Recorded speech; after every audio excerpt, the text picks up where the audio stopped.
Video में ये साले जिसको इंटरेस्ट है उसको सर्किट है, ये सीरीज सर्किट है। हम क्या डिस्कस करने जा रहे हैं, इन दोनों के कैरेक्टरिस्टिक्स क्या होते हैं, खासियत खूबियाँ खासियत खूबियाँ, वो क्या कर सकता है, वो क्या कर सकता है, क्या नहीं कर सकता, उसकी कैपेबिलिटी।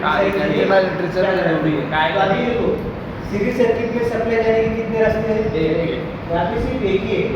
सप्लाई इधर से आएगा, इसके अंदर जाएगा, इधर से निकल के यहाँ पे जाएगा, यहाँ से निकल के यहाँ पे आएगा और सर्किट कंप्लीट होगा। लेकिन यहाँ पे कैसा वैसा है क्या, इधर से भी जाएगा, इधर से भी जाएगा, इधर से भी जाएगा। मतलब क्या है, यहाँ पे सिर्फ एक रास्ता है। यहाँ पे क्या बोल सकते हैं, जितने ज़्यादा लोड जोड़ोगे उतने ज़्यादा उसको रास्ते मिलेंगे। ये पहला कैरेक्टरिस्टिक्स।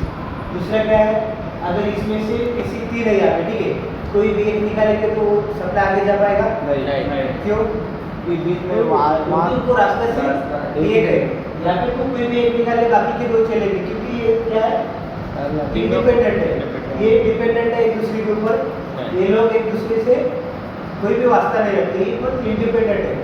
एक निकालो कोई फर्क नहीं पड़ता, बाजू वाला बोलेगा हम हमारी मस्ती में आग लगे जाए बस। सीधी सी बात है, क्योंकि क्या है, एक निकालो बंद हो जाएगा, लेकिन यहाँ पे कोई इफेक्ट नहीं होगा। जितने ज़्यादा तुम जोड़ते जाओगे उतने ज़्यादा उसको रास्ते मिलते जाएंगे। ये दूसरा कैरेक्टरिस्टिक, ठीक है।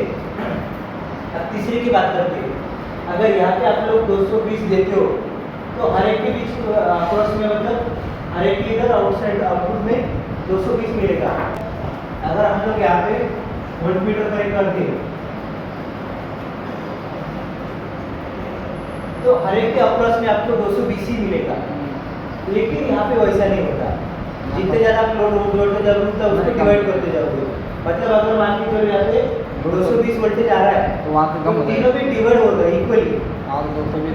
220 डिवाइडेड बाय 3 कर दो, जो भी आएगा तुम्हारा हर एक लोड के अक्रॉस में मिलने वाला वोल्टेज होगा। मतलब क्या है, यहाँ पे वोल्टेज पैरेलल में वोल्टेज इक्वल होता है, सीरीज में वोल्टेज डिवाइड होता है। ये तीसरा, ठीक है। अब चौथा कैरेक्टरिस्टिक्स क्या है, इसके अंदर से फ्लो होने वाला जो करंट है वो यहाँ पे डिवाइड होता है। अगर मान लीजिए जो आपका जो करंट है वो 16 एम्पीयर जा रहा है, ठीक है, कितना है 16 एम्पीयर, और यहाँ पे लोड कितने करंट है 3, तो 16 डिवाइडेड बाय 3 कर दो, आपको टोटल करंट मिल जाएगा। मतलब क्या है, पैरेलल में क्या होता है, करंट डिवाइड होता है।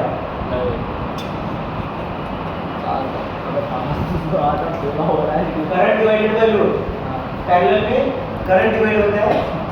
और यहाँ पे क्या होता है, हर एक के बीच में सेम करंट मिलता है। अगर मान के चलो आपका टोटल करंट जो है वो 6 एम्पीयर है, तो हर एक लोड के अक्रॉस में, हर एक लोड के बाजू में आपको कितना मिलेगा, 6 एम्पीयर ही मिलेगा। यहाँ पे करंट कांस्टेंट रहता है और यहाँ पे वोल्टेज कांस्टेंट रहता है। यहाँ पे करंट डिवाइड होता है और इधर करंट कांस्टेंट रहता है। ये हो गया कितना नंबर का कैरेक्टरिस्टिक्स, 4 नंबर का। अब पांचवी की बात करते हैं, ठीक है। अभी यहाँ पे तो कितने भी लोड, ठीक है, सेपरेटली यहाँ पे वोल्टेज जा रहा है बराबर, तो ये इंडिविजुअली ब्राइट ग्लो होगा। यहाँ पे जितने ज़्यादा लोड जोड़ेंगे उतना वो ब्राइटली ग्लो दिखेगा। लेकिन यहाँ पे वैसा नहीं होता। नहीं, जितने ज़्यादा जोड़ेंगे उतना तो ठीक है, जितने ज़्यादा जोड़ेंगे उतना वो डीप ग्लो करेगा। लेकिन साथ में एक चीज़ और होती है, जिस बैटरीज का तुम वहाँ पे कनेक्ट करेगा उसके पावर कंजम्पशन के अकॉर्डिंग या तो लैंप ग्लो करेगा। ये एक हो गया 6 नंबर का। और 7वें नंबर का क्या मतलब है, अगर तुम 3 है, जितने भी तुम लोड जोड़ेगा, अगर सभी सेम बैटरीज को जोड़ेगा, अगर मान के चल वो है तुम्हें पूरे सर्किट में 200 बैटरीज के लैंप जोड़े या 200 वाट का लोड जोड़ा है, उसका आधा कितना होगा 200 का 100। तो क्या करेगा, 100 के अकॉर्डिंग यहाँ पे वर्क करेगा। इसका 7वां कैरेक्टरिस्टिक्स है। और एक चीज मेल है, अगर आप लोग पैरेलल में टोटल रेजिस्टेंस फाइंड आउट करना है तो आपके पास एक फॉर्मूला है,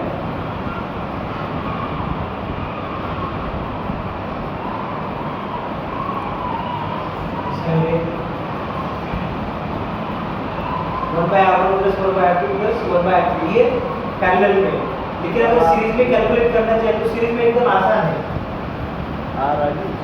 RT equals to R1 plus R2 plus R3। इसमें अच्छा 1 2 3 इसमें इसको ऐड कर दो, टोटल रेजिस्टेंस मिल जाएगा। लेकिन यहाँ पे नहीं है, उसको आपको इम्पीडेंस निकालना पड़ेगा, तब जाके आप लोग इसको रेजिस्टेंस निकाल पाओगे। ठीक है, ये इसका कंपेरिजन आसान है, ज़्यादा कुछ डिफिकल्ट नहीं है, कुछ मतलब रॉकेट साइंस नहीं है जो समझने में दिक्कत है। आसान है, सारी चीज़ इधर ही आपको। इसी में आवाज़ खराब हुआ रॉकेट साइंस आ जाएगा तो घर पे डिफिकल्ट कुछ भी नहीं, हम लोग को दिमाग में बना के चलते क्या होता है मालूम है क्या, तुमको रियल मसला बता देता हूँ, तुम्हारे लिए पॉइंट नहीं है इसलिए तुमको लगता है बहुत डिफिकल्ट है, लेकिन जब इसके बारे में स्टडी करोगे आगे चल के इसके ऊपर तुम हाँ, जैसे कि मैं वायरिंग करता हूँ जगह को पकड़ लेता हूँ। बस वही है। अगर इसको वायरिंग का बोलेगा तो इसको दिक्कत जाएगा, लेकिन तुझे किसने पॉइंट बोल दिया यहाँ पे ऐसा ऐसा करना है, तो एक दिन के अंदर कोई घर का करके छोड़ के चला जाएगा। यही होता है, प्रैक्टिस मेक्स मैन परफेक्ट। इसको 3 दिन लग जाएगा पूरा पेट से बनने में। हाँ, जितना प्रैक्टिस करोगे उतना आसान जाएगा। ओके, ये था सीरीज पैनल सर्किट के कैरेक्टरिस्टिक्स। अब हम बात करते हैं